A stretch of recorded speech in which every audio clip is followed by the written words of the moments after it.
a l'obligation de décrisper l'espace politique dans notre pays. Et ceci en libérant tous les prisonniers politiques, tant militaires que civils.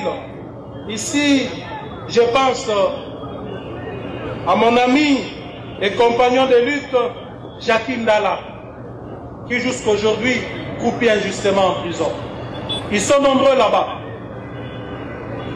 En cessant des intimidations contre les opposants et les journalistes indépendants.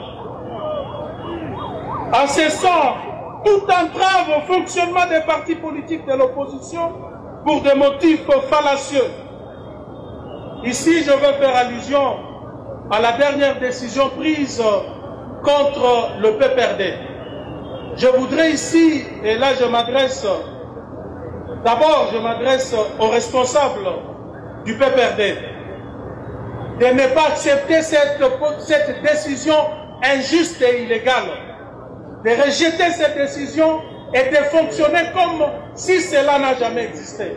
Car elle est illégale, elle reflète l'arbitraire dans sa forme la plus absurde.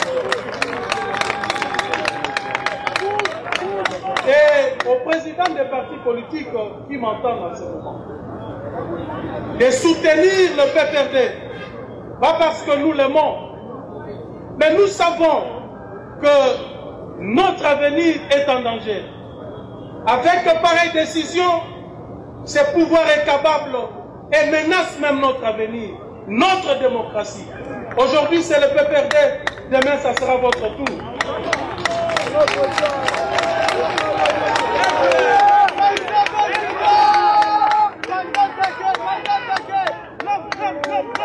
La décrispation politique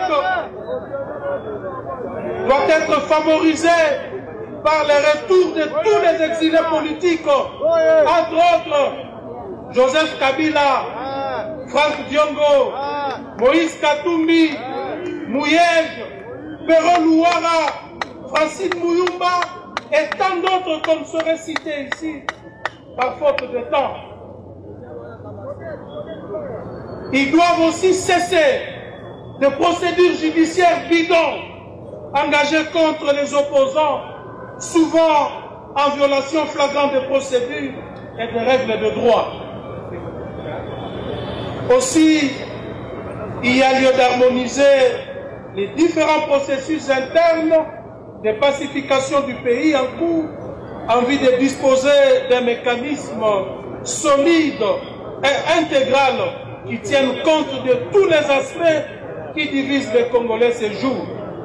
C'est à ce titre que l'Alliance pour le changement encourage toute initiative des compatriotes visant à rassembler les Congolais autour d'une table pour favoriser la cohésion nationale.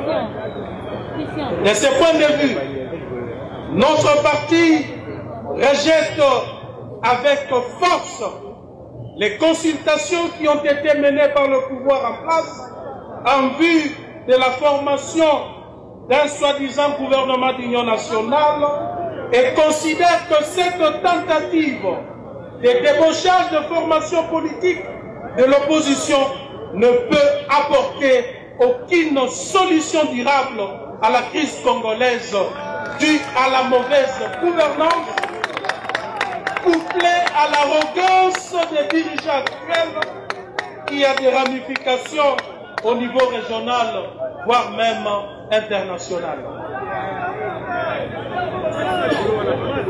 Par la même occasion, nous encourageons le président de la République ainsi que son gouvernement à tout mettre en œuvre pour que la paix revienne dans notre pays. Nous encourageons